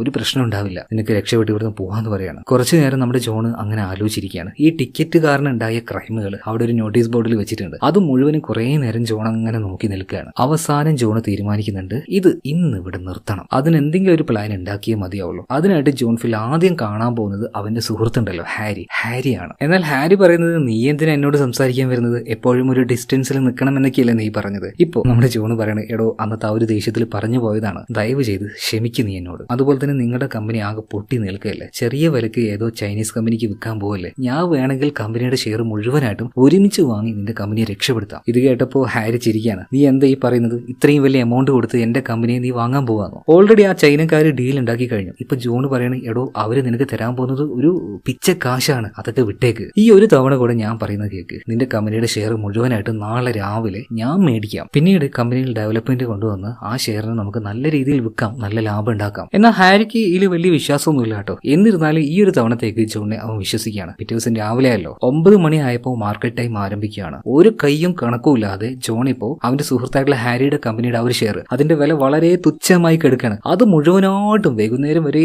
ഇരുന്ന് വാങ്ങിക്കൊണ്ടേയിരിക്കുകയാണ്. എന്നാൽ ഈ നേരത്ത് പല തവണയായിട്ട് ടിക്കറ്റ് നമ്മുടെ ജോണിനെ വിളിക്കുന്നുണ്ട്. ഒരു തവണ പോലും ജോൺ ഫോൺ എടുക്കുന്നില്ല. പിന്നെ ആരുടെ കാശ് ഉപയോഗിച്ചാണ് ജോൺ ഫില്ല് ഈ ഒരു ഷെയർ മുഴുവൻ വാങ്ങിക്കൂട്ടുന്നത്? ടിക്കറ്റിന്റെ കൂടെ ചേർന്ന് ഇത്രയും കാലം അവൻ നിന്ന് ഒരുപാട് കാശ് സമ്പാദിച്ചായിരുന്നല്ലോ, ആ കാശ് ഉപയോഗിച്ചാണ് ഈ ഷെയർ മുഴുവൻ അവൻ മേടിക്കുന്നത്. അതും അവന്റെ പേരിലല്ല. അന്ന് ഹോളിഡേക്ക് പോയ സമയത്ത് ഒരു അമേരിക്കക്കാരൻ ബിസിനസ്സുകാരനെ പരിചയപ്പെട്ടില്ലേ, വിക്ടർ, അയാളുടെ കമ്പനിയുടെ പേരിലാണ് ഈ ഷെയർ മുഴുവനും വാങ്ങിച്ചു കൂട്ടുന്നത്. മാത്രമല്ല ഇത്രയും ബൾക്കായിട്ട് ആ കമ്പനിയുടെ വൂസാങ് കമ്പനിയുടെ ഷെയറുകൾ ഇങ്ങനെ വാങ്ങി തുടങ്ങിയ സമയത്ത് മാർക്കറ്റിൽ അതിന്റെ വില നന്നായിട്ട് കൂടുകയാണ്. വൈകുന്നേരം ആയപ്പോഴേക്കും നല്ല മാർക്കറ്റ് വന്നു, നല്ല വിലയ്ക്ക് അതെല്ലാം വിൽക്കാൻ പറ്റി, നല്ലൊരു പ്രോഫിറ്റ് ഇവർക്ക് എടുക്കാനും പറ്റി. അതോടുകൂടിയിട്ട് നമ്മുടെ വൂസാങ് കമ്പനി ഉണ്ടല്ലോ, ആ കമ്പനിയുടെ ഗതി തന്നെ മാറിപ്പോവാണ് കേട്ടോ. നല്ലൊരു പ്രോഫിറ്റ് അവരുടെ കമ്പനിയിലേക്ക് വന്നു കഴിഞ്ഞു. ന്യൂസിലും ഈ ഒരു കാര്യമൊക്കെ വരുന്നുണ്ട്. ന്യൂയോർക്കിലെ ബിസിനസ്സുകാരനായിട്ടുള്ള വിക്ടർ, അയാൾ ഈ ഒരു കമ്പനിയുടെ ഷെയറുകൾ വാങ്ങിച്ചത് കൊണ്ട് തന്നെ, അല്ലെങ്കിൽ അയാൾ കൊടുത്ത ഒരു ഫിനാൻഷ്യൽ സപ്പോർട്ട് കൊണ്ട് തന്നെ കമ്പനി നല്ല രീതിയിൽ ഡെവലപ്പ് ആയിട്ടുണ്ട്. ഈ കാര്യമെല്ലാം വാർത്തയിലൂടെ കാണുമ്പോൾ ഏറ്റവും കൂടുതൽ ദേഷ്യപ്പെടുന്നത് ആരായിരിക്കും? ടിക്കറ്റ് തന്നെ. ദേഷ്യം കൊണ്ട് അവന്റെ ദേഹം മുഴുവൻ കിടന്ന് അങ്ങനെ തിളക്കുകയാണ് കേട്ടോ. ഈ സമയത്ത് എങ്ങാനും ജോൺ ഫിലിനെ കൈ കിട്ടി അടിച്ച് കൊന്നേനെ. എന്നാൽ കുറച്ച് കൂളായിട്ട് ടിക്കറ്റ് ഇപ്പോൾ ജോൺ ഫിലിനെ വിളിക്കുകയാണ്. അന്നത്തതുപോലെ തന്നെ ആ റെയിൽവേ സ്റ്റേഷന്റെ പ്ലാറ്റ്ഫോമിലേക്ക് വരാൻ പറയാണ്. അവിടെ എത്തിയ പാടിന് ഒരു പാവത്തിനെ പോലെ അഭിനയിച്ചിട്ട് ഇപ്പൊ ടിക്കറ്റിനോട് ജോണ് പറയാണ്, സാർ ദയവ് ചെയ്ത് എന്നോട് ക്ഷമിക്കണം, നിങ്ങൾ പറഞ്ഞതുപോലെ വൂസാങ് കമ്പനിയുടെ ആ ഒരു ഷെയർ ഞാൻ വാങ്ങിക്കാൻ നിൽക്കുകയായിരുന്നു. ആ നേരത്താണ് വേറെ ഏതോ ആള് വന്നിട്ട് ആ ഷെയറുകൾ ബൾക്കായിട്ട് വാങ്ങിക്കൂട്ടിയത്. എനിക്ക് വാങ്ങാൻ പറ്റിയില്ല. നിങ്ങൾക്ക് വലിയ നഷ്ടം ഉണ്ടായെന്ന് എനിക്കറിയാം, എന്നോട് ക്ഷമിക്കണം എന്ന് പറയാണ്. അതുപോലെ തന്നെ പാർക്കിനെയും ചാൾസിനെയും ജെയിംസിനെയും കൊന്നതുപോലെ എന്നെയും കൊല്ലരുത്. നിങ്ങൾക്ക് വേണമെങ്കിൽ എന്ത് വേണമെങ്കിൽ ഞാൻ ചെയ്തു തരാം. അല്ലെങ്കിൽ ഒരു കാര്യം ചെയ്യും, എനിക്ക് പേടിയാണ് നിങ്ങൾ എന്തായാലും എന്നെ കൊല്ലും. ഞാൻ വേണമെങ്കിൽ ഈ വരുന്ന ട്രെയിന് ഞാൻ തന്നെ ചാടി ചത്തോളാന്ന് പറയാണ്. ഇവന്റെ ഈ ഒരു സംസാരമെല്ലാം കേട്ടപ്പോൾ ടിക്കറ്റിന് എന്തോ ഒരു സംശയം. നിന്റെ പെരുമാറ്റവും സംസാരവും തമ്മിൽ ഒരു മാച്ചില്ലല്ലോടാ, എന്തോ ഒരു കള്ളത്തരം ഉണ്ടല്ലോ എന്ന് പറഞ്ഞിട്ട് അവന്റെ ദേഹം മുഴുവൻ പരിശോധിക്കുമ്പോൾ ദാണ്ട് കിടക്കുന്ന ഒരു മൈക്ക്, അതായത് അവൻ സംസാരിക്കുന്നതും ടിക്കറ്റ് സംസാരിക്കുന്ന എല്ലാ കാര്യം ഇതിലൂടെ പോലീസുകാർക്ക് കേൾക്കാൻ കഴിയും. അപ്പൊ അവന്റെ വായി കൊണ്ട് തന്നെ അതെ ഞാനാണ് പാർക്കിനെയും ചാൾസിനെയും ജെയിംസിനെയും കൊന്നത് എന്ന് പറയിപ്പിക്കണം. എന്നാൽ അതിനു മുന്നേ തന്നെ ടിക്കറ്റ് ആ ഒരു കാര്യം കണ്ടുപിടിച്ചു. എന്നിട്ട് ജോൺ ഫിലിനോട് പറയാണ്, ഡാ നീ എന്താ വിചാരിച്ചത്, എന്നെ പെട്ടെന്ന് അങ്ങോട്ട് ഉണ്ടാക്കി കളയാന്നോ? നടക്കില്ല മോനെ, ഞാൻ കളി തുടങ്ങിയിട്ട് കുറച്ചധികം വർഷങ്ങളായിട്ടുണ്ട്. എന്നെ പോലീസിൽ ഒറ്റിക്കൊടുത്ത് പെടുത്താൻ നോക്കുന്ന ആദ്യത്തെ ആളൊന്നും അല്ല നീ. എന്തായാലും നമുക്ക് വീണ്ടും ഒന്ന് കാണാം,